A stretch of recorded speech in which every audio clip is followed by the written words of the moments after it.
سيناريو ماهوش لها.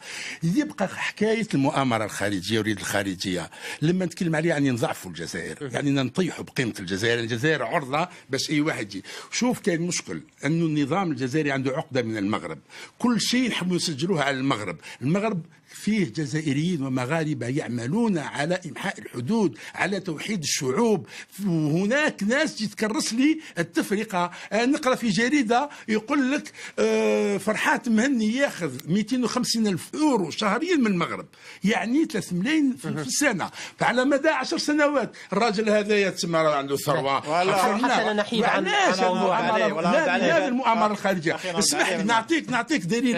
عبد الملك سلال ويحيى يقولوا باللي كانت عندهم ادله انه فخار كمال الدين مسير من طرف اجانب وممول من طرف اجانب. لما خليني نكمل اسكت.